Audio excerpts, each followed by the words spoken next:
नमस्कार मित्रांनो, प्रश्नोत्तर मराठी चॅनलमध्ये स्वागत आहे। आजचा विषय आहे संत ज्ञानेश्वर माऊलींबद्दल 20 गोष्टी। तर चला सुरू करूया। पहिली गोष्ट घेऊया त्यांचा जन्म।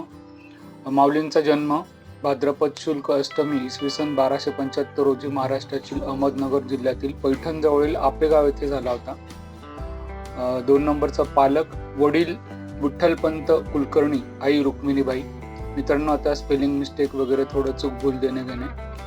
3 नंबरचा गुरु, त्यांचे माऊलींचे गुरु हे मोठे बंधू निवृत्तीनाथ होते। पुढचं घेऊया 4 नंबरचं, ज्याच्यामध्ये आपण साहित्य योगदान।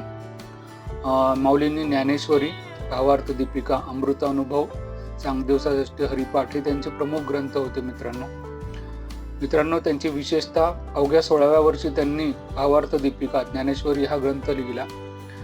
मित्रांनो, सबस्क्राईब केलं नसेल तर कृपया सबस्क्राईब करा मित्रांनो। पुढचं घेऊया 6 नंबरचं, त्यांचं तत्वज्ञान। ज्ञानेश्वरांचे तत्वज्ञान अद्वैत वेदांतावर आधारित असून त्यांनी भक्ती आणि ज्ञानाचा पुरस्कार केला। पुढचं घेऊया 7 नंबर, समाज सुधारणा।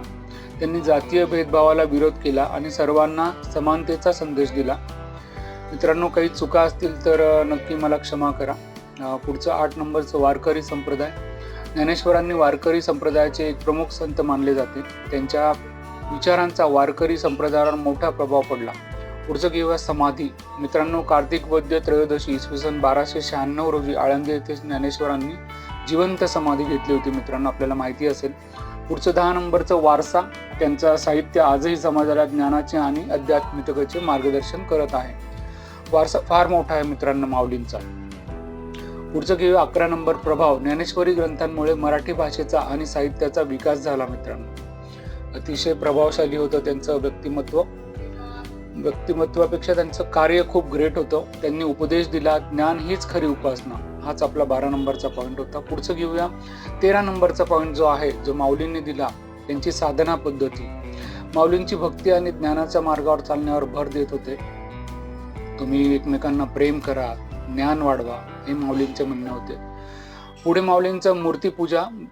बाह्य पूजेपेक्षा अंतरातील भक्तीवर त्यांनी अधिक भर दिला। मित्रांनो, माऊली म्हणायचे, स्वतः चांगले बना, बाकी जग आपोआप चांगलं बनेल। त्यांची गुरु परंपरा जो आहे 15वा पॉईंट, नाथ संप्रदायातील गुरु परंपरेचा वारसा त्यांनी पुढे चालवला।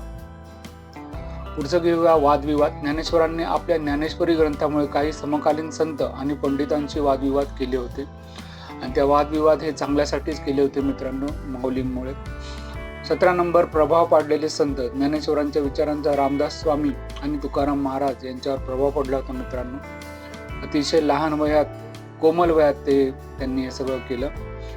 ज्ञान कार्य महाराष्ट्रात भक्ती चळवळीला बळ मिळालं मित्रांनो। पुढचं 19 नंबरचं घेऊया। याच्यामध्ये माऊलींचे समाधी स्थळ जे आहे ते आळंदी हे महाराष्ट्रातील एक प्रमुख क्षेत्र आहे। तर सगळ्यांनाच माहिती असेल, आपण आता तिकडे जातही असाल कदाचित।